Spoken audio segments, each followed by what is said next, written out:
Today we're going to be talking about design books. Dreadlabs.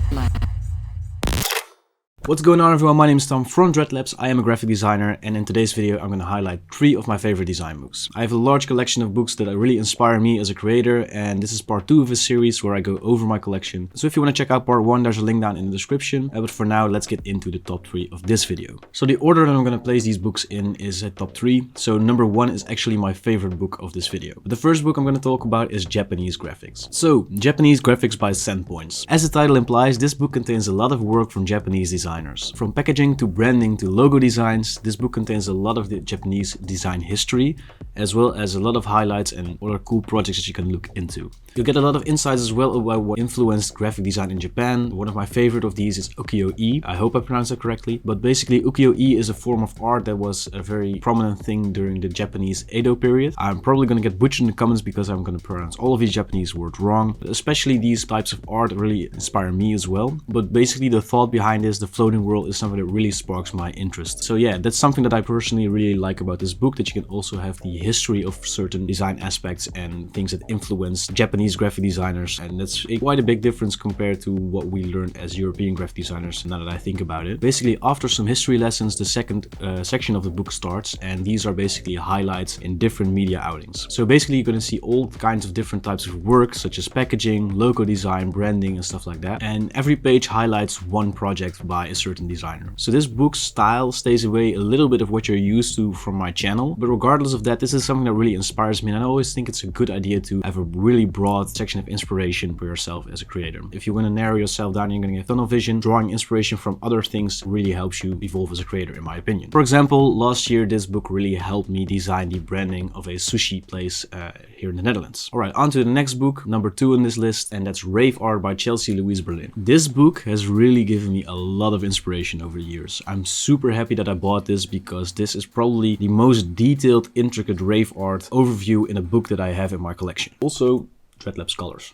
So this book sorts rave flyers out from 1986 until 1990 per year. On top of that, it contains a little bit of a backstory in the foreword written by the people that made this book, and it really gives you a nice insight into what the world was like for these people when they were in the golden era of rave. I unfortunately am a little bit too young to be part of that. I'm only 27, but it definitely paints a really nice picture of what that world was like and how basically you got these rave flyers when you were at a rave, and that's something that I really like, you know, getting a rave flyer and then knowing that party exists just because you got that flyer, instead of just, you know, seeing that on a Facebook event or showing up on your Instagram feed or whatever. So that's something that I really like, and I really hope that this is something that will come back in the future, but I highly doubt it. Also, a very nice addition is that the people who wrote this book listed their favorite rave tracks at the back of the book as well. So if you want to have some new music inspiration as well, this book is for you. Alright, moving on to my favorite book, the final book of this video.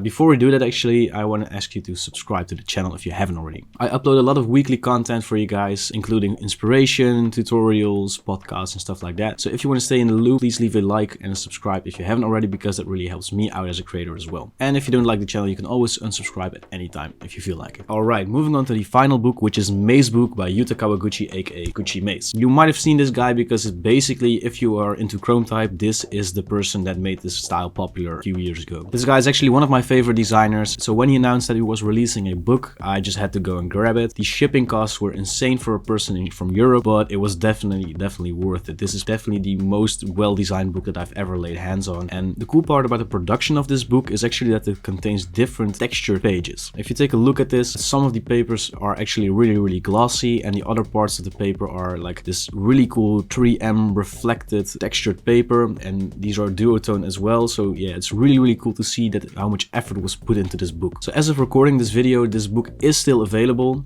However, when I just first got it, I know that there was a limited amount of books that was printed, and the website says that shipping from Japan might still be a problem. I'm not sure if that's because of COVID or something else, but yeah, it just says it on the website. But I will guarantee you, shipping costs and the waiting for this book is definitely worth everything. Anyways guys, there you have it, 3 of my favorite design books. If you want to get them for yourself, I will put the link down in the description. The links to Amazon are affiliate links. They don't cost you anything extra, but getting them through my links will support channel. So yeah. And then one more thing before we end the the video, I just want to give a quick shout out to all of the patrons of the channel. So thanks to my patrons, I'm actually able to keep up the weekly videos for you guys, because making these definitely costs a lot of time. And essentially, this is why I have to do Dreadlabs full time. And thanks to my patrons, I'm actually able to make enough money to do this full time. But as a thank you though, all of my patrons get access to all of the project files from all of my tutorials, which at this point is over 100 PSD files, I think. They will also get a 15% discount in my assets web store, which contains textures, vector packages, and more. And on top of that, you will also get an exclusive Discord role. I also have a higher tier where I even upload exclusive tutorials, and more on that coming soon. But for now, you get access to tutorials such as how to make death metal logos from scratch and how to create your own clothing brand. So a huge shout out to all of my patrons. Thank you so much for supporting the channel. And if you want to become a patron for yourself, there's a link down in the description. And if you don't have the budget, of course, that's completely fine as well. Leaving a like, subscribe, and a comment if you haven't already does a lot for me too. So with all of that being said, this is Tom from Dreadlabs tuning out. Thank you so much for watching, and hopefully see you guys in the next video.